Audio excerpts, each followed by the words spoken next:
Good afternoon. Congratulations. Direkta, nandun ka sa Bibarkada.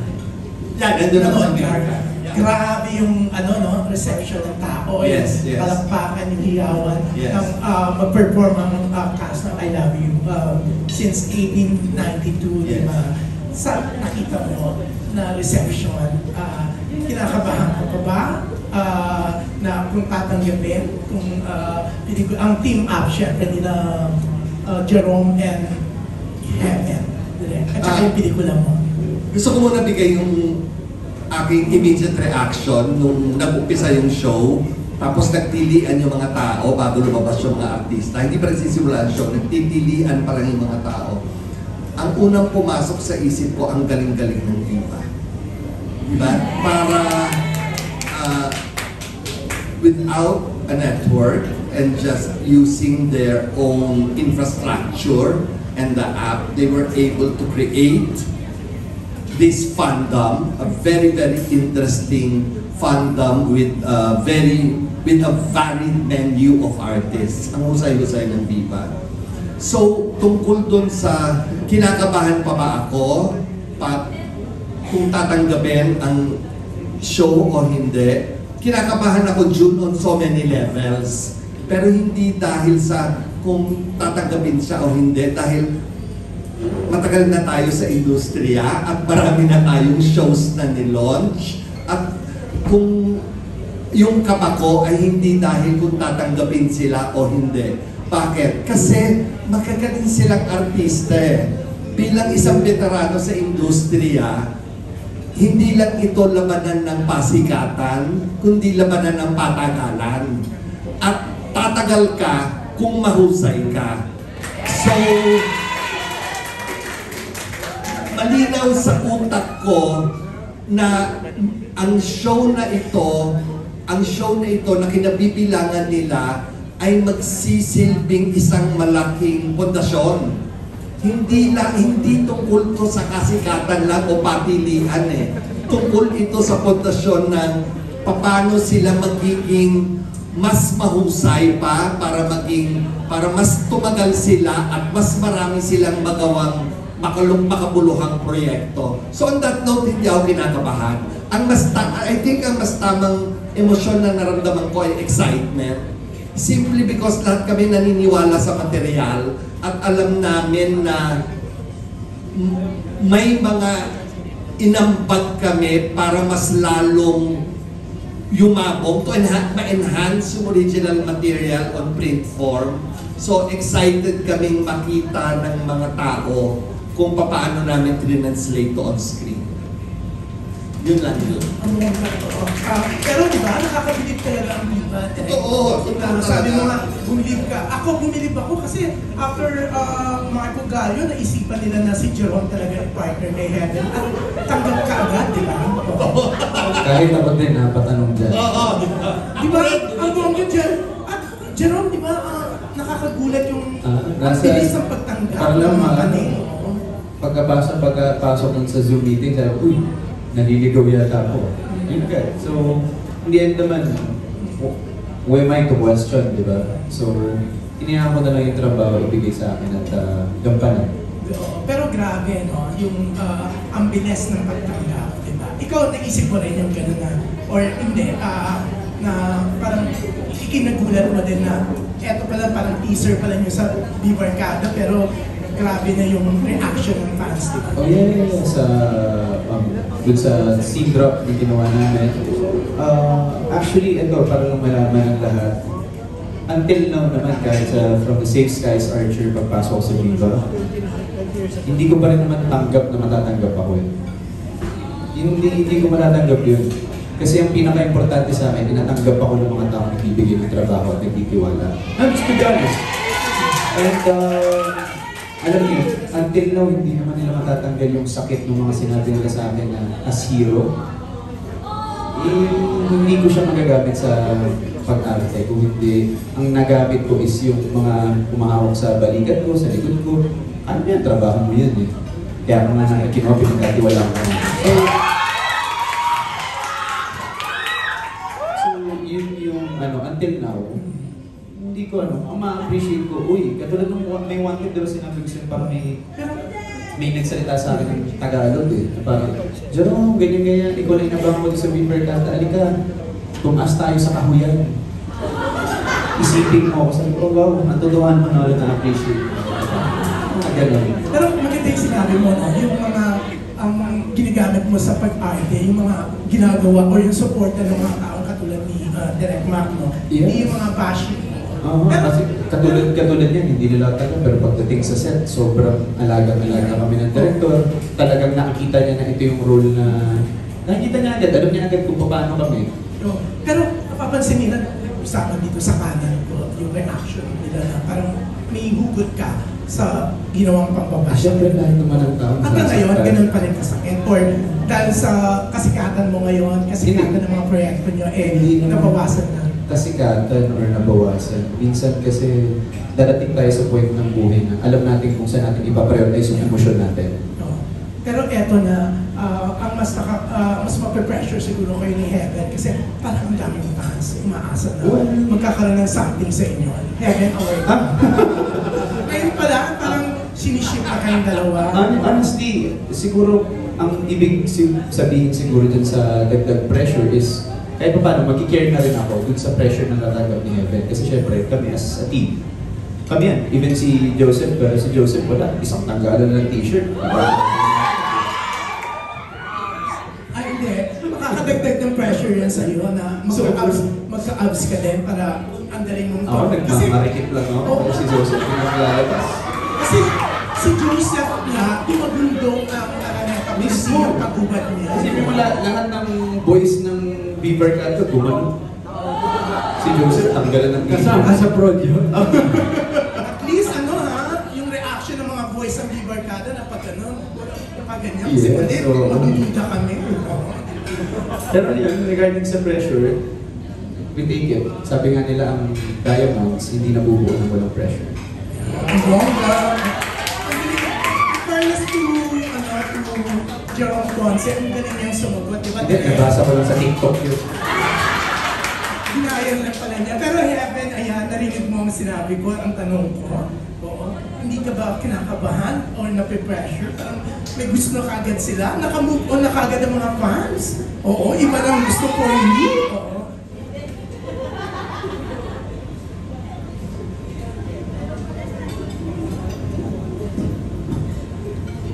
Hindi naman po ako kinakabahan. Hindi. Kasi, hindi mo sa yung kaba. Hindi, kasi pumasok po ako sa trabaho knowing na gusto kong gampanan yung characters ko. And so, hindi naman ako pumasok na trabaho para maghanap ng love life. So, nandito ako para mag-enjoy kaming lahat at gawin yung proyekto ng tama. So, yun po. Actually, ang bongga direkto sinabi mo kanina, believe ka sa Viva kahit walang sariling network. Talagang grabe yung kasikatan na nagagawa sa mga artista. Isang patunay si Heaven, no? Kasi talaga nang lumipat siya sa Viva, hindi mo akalain na mas sisikat pa siya. Ikaw ganun ba? Kasi mas bongga kayo ng Panginoon eh. Grabe mag-alaga po yung Viva. Kaya sobrang thankful po talaga ako. Nandiyan po si Boss Val eh. Boss Val, maraming salamat po. Feeling ko, kayong dalawa ni Jerome ang inspirasyon ni Joseph Marco, kaya sumunod na rin siya sa Viva. Joseph, di ba? Grabe yung, ano naman mo doon? Yung dumaguntong yung buong Araneta Coliseum. Feeling mo ba dapat lagi ka na nakaubat? Dati kasi sa ano ka lang, sa mga billboard, di ba naluloko yung Kasi mga tao? nung una pinapasiyaw nila ako, sabi ko parang ito lang ang kaya kong iamba. Kaya yun yung ginawa. Pero nakakatuwa na. Yeah, very flattering, very flattering. Overwhelming. Yeah, considering na nandun yung mga bibarkada na ang lalakas, Andres, mga katulad niya, di ba? Pero hindi ka nagpakabot. Kaya nga, tsaka karamihan ng nanonood bagets. Sabi ko, start them young. Yeah. Ang babonggang mag-dialogue ng mga artista mo, Direk Ma? Oo, hindi lang ganyan, mauhusay pa umarte. Yun ang jackpot sa akin. Pero yun yung nakakatuwa, feeling ko talaga, Direk, super sisikat ng mga to. Yes, ako rin. Kaya alam nyo, si Direk Ma, the biggest stars ng GMA ang hawak Yes. dati. Talaga namang, talagang lalong nag-shine, di ba, Direk? Kami ni Direk, invest kami nagsama at world shooting. Oo, dahil... Here and abroad. Oo, di ba? Nakakatuwa si Direk. Direk, nakakatuwa kasi dati pinasikat mo rin mga bagets. Ngayon, eto na naman, no? May mga another set na naman na kasi I'm back home. I'm back home, not only directing the younger set of people, but I'm back home with Viva. Yeah, oh. And that makes me very happy.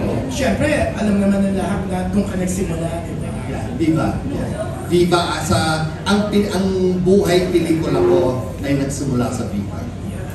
Very well said. Thank you, Direk. Thank you. Jerome, Joseph, Heaven, no? Nakakatuwa. Ako mukha nagre-react yung host kasi ang haba ng ano, parang naging talk show ko. Pero galing ako Las Piñas, ha? Opo. Pinag-isipan ko kung magbibiyahe ako. Hindi ko naman po kayo binaro. Maraming salamat po. Pero Pumunta tayo. nakita ko reaction. Pero Heaven, hindi nakakatuwa kasi talaga Direk, di ba? O ako nakasama kita ang tagal na panahon, di ba? Pero nakakatuwa na ang bilis ng kasagatan sa Viva nung tatlong to. Yan. Thank you! Thank you po. Thank you. Aman. At dahil dyan, muli maghuhubad si...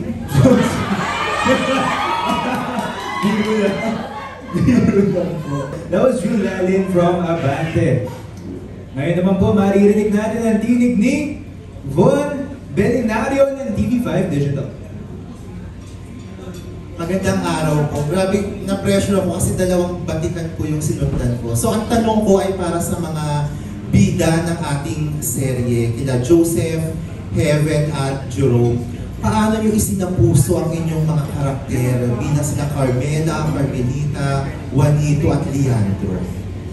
Kasi huli natin pag-uusap, story ko pa lang, hindi pa kayo nagsisimula sa filming. So ngayon na nagsimula na kayo at ongoing yung filming, paano nyo isinapuso ang inyong mga karakter? Sa akin, sinapuso ko nung paggawa ko. First time kong ginawa sa career ko yung enumerate ng nuances. Usually kasi na-memorize ko yan sa utak ko pagdating sa set yun na. Pero ito, simula nung dito, nabasa ko na nung kalahati ng nakaraan pa. Habang sinasabay ko sa script, ginagawa ko na ng karakter, kung paano lahat, malagay sa script ko, dinokbite ko. Ultimo sa pag-good morning pa lang, Tagalog ko nang ginagawa sa kanila. Pagbiroan kay Heaven, kina Direk, pag-usap, nagiging mas malalim yung Tagalog at naisapuso ko siya in a way na tinitignan ko kung paano niya tignan yung mga bagay. As simple as yung eksena natin kahapon na kay Sampaguita. Kahit wala pa doon sa Sampaguita, iniisip ko talaga sa Sampaguita. Ano yung pakiramdam na matagal mo siyang hindi nakita? Pagkatapos ng pyesa sa San Alfonso, talagang pinuntahan siya. Mga ganun, yun more on sa akin. Talagang tinitignan ko kung ano yung nakikita nila. Joseph, Leandro, Actually, hindi pa ako nagsisimula mag-taping. But, Bukas. Yeah, bukas. But yeah, it's the same thing, you know. The more na hindi pa ako nag-taping, iniisip ko lang, well, at least I have more time to prepare. And it's such a luxury na, you know, marami akong time. Kasi hanggang ngayon, binubuo ko pa rin yung karakter ni Leandro. Iniisa-isa ko ang bawat karakter, kung ano bang relasyon ko sa mga, you know, sa mga karakter na yun. And paulit-ulit ko rin binabasa yung script kasi ito ang unang proyekto na mahihirapan akong mag-adlib kasi napakalalim ng mga Tagalog. So hindi ko magagawa yung mga ginagawa ko dun sa mga previous projects ko.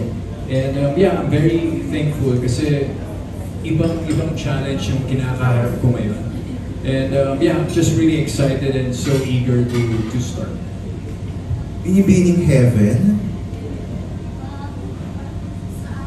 Hello. Sa akin po kasi, 10 days na po kami nag-shoot. So, Ano po kasi ako even sa mga iba kong characters, sa mga first 2 days, doon ako medyo nangangapa. Pero pagdating ko po kasi ng set, I make sure na parang natural na siya. Pag nakadamit na po ako, pag nagbabasa na po ako ng script, pagkasama ko na po yung mga ibang characters na nakadamit din, parang it comes naturally. So, ganun po ako yes. Direct, curious po kami kasi syempre malaking porsyento ng storya ay medyo period. Paano nyo dinirect yung mga millennial actors natin? At be in the period scene, kumbaga? Dalawang aspeto yan. Ang una, which I think is the easier one, is yung ang pagkilos, the demeanor, the mood, the tone ng mga panahong yon, at paano gumamit ng mga bagay na usually ginagamit natin ngayon ng parang baliwala lang na ng mga panahon na yon ay may ibig sabihin. Kunyari, ang pagpaypay ng mga babae, paano nila ginagamit, gaano kadalas, para saan, kung sino lang ang pwede gumamit, mga ganun. That's the easier one because sabihin mo lang yun, i-guide mo lang yun, then it becomes easier. The more challenging and difficult one is to prepare them para dun sa journey ng character nila. Kasi ang lawak lalo na sa character ni Carmela na magsisimula sa panahon ngayon, will travel in time, tapos babalik, at hindi pa tapos, may iba pang journey yon. So kung saan pupunta. Yung ganung preparasyon. First time ko nakatrabaho si Jerome tsaka si Heaven. So alam nilang makulit ako sa pinakamaliliit na bagay. Ngayon na-discover nila na para sa akin, ang isang emosyon iba't ibang level, iba't ibang nuance, iba't ibang cue.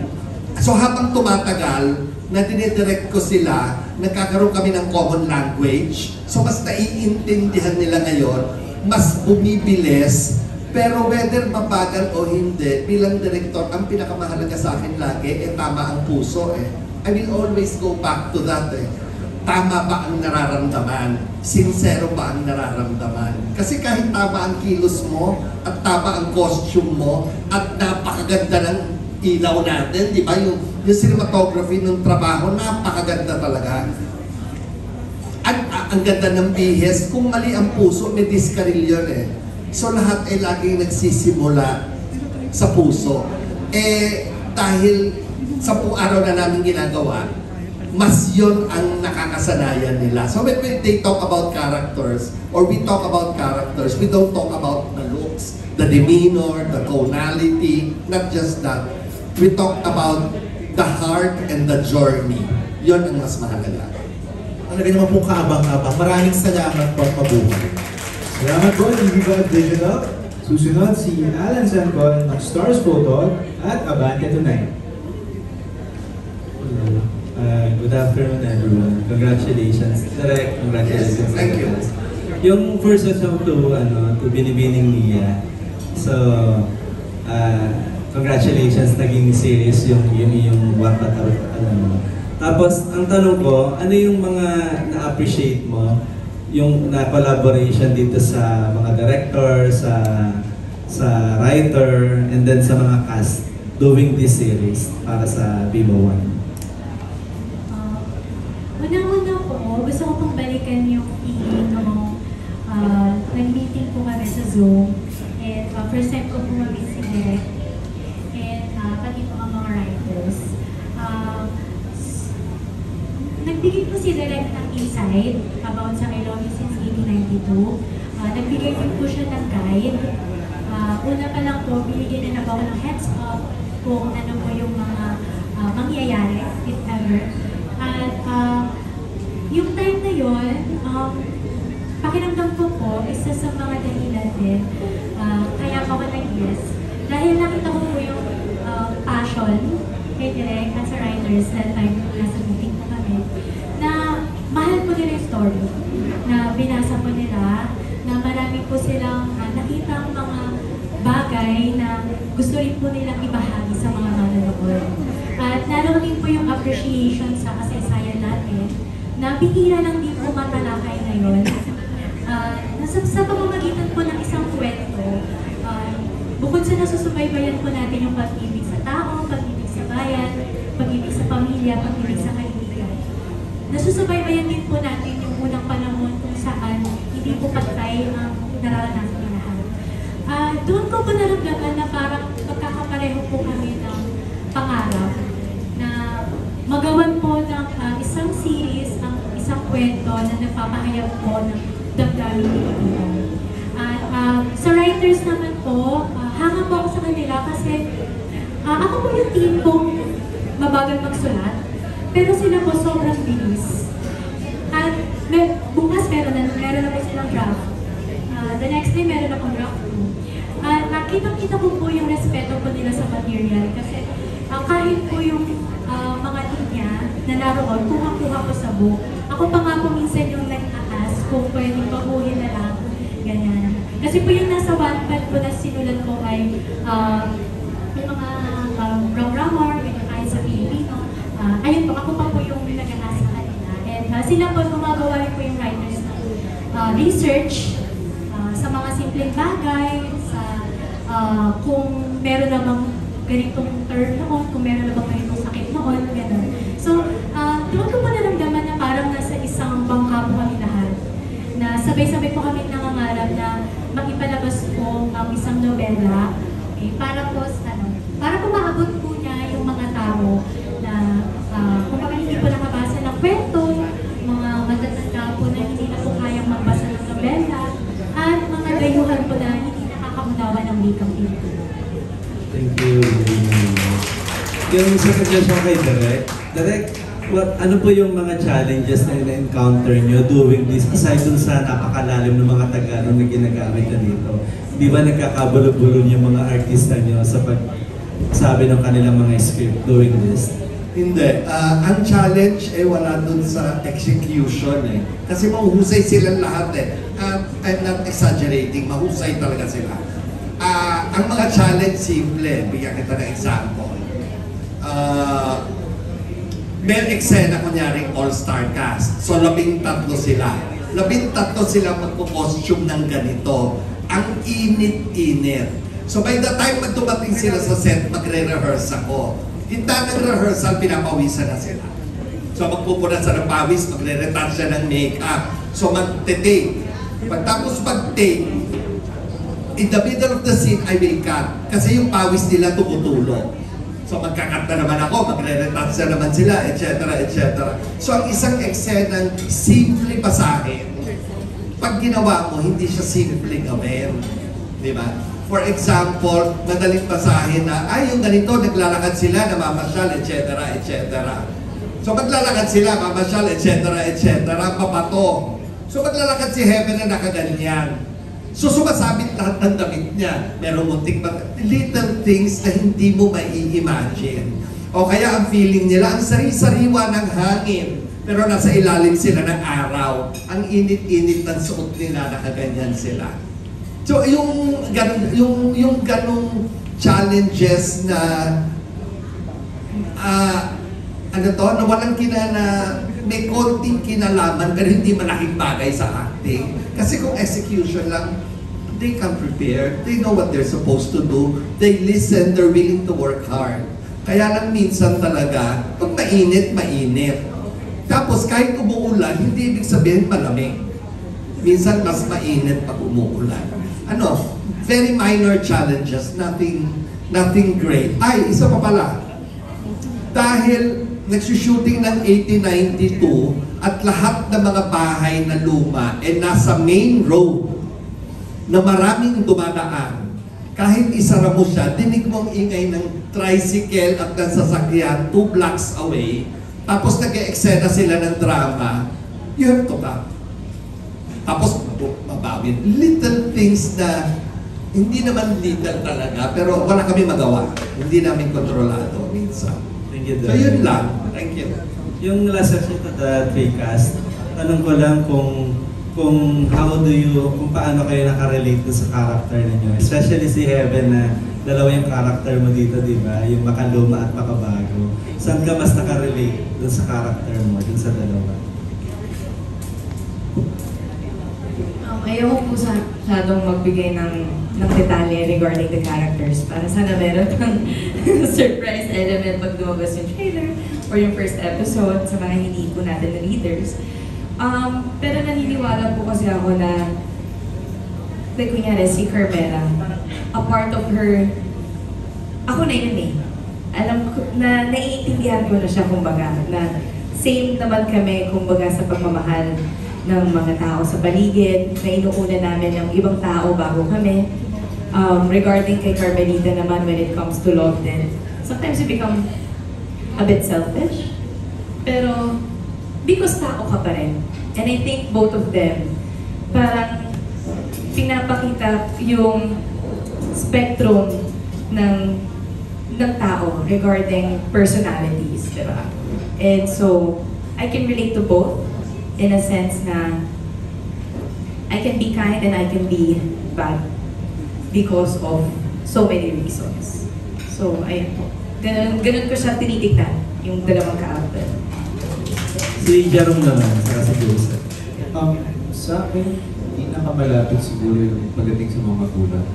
Pagsunod, ang laking bagay kasi kung ano ang desisyon ng magulang para sa anak, kung dapat ang gagawin.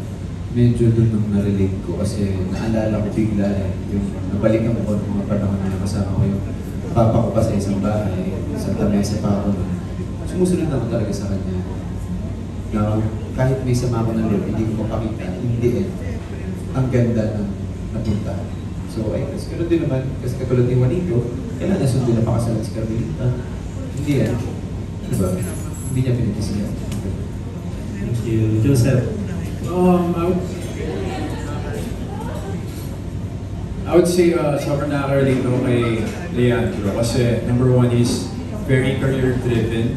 So, to the point na pinili niyang iwanan si Carmelita upang matupad niya yung pagiging pagsusundalo niya. And yung ipaglaban ng kanyang pagmamahal. Talagang kung may gusto siya, talagang gagawin niya ang lahat para makuha yung sino man yung babae niya. And also yung values niya and ang pagmamahal niya at pagbibigay niya ang importante sa kanyang pamilya. Thank you. Congratulations everyone. Looking forward for this series. Salamat. Thank you po. That was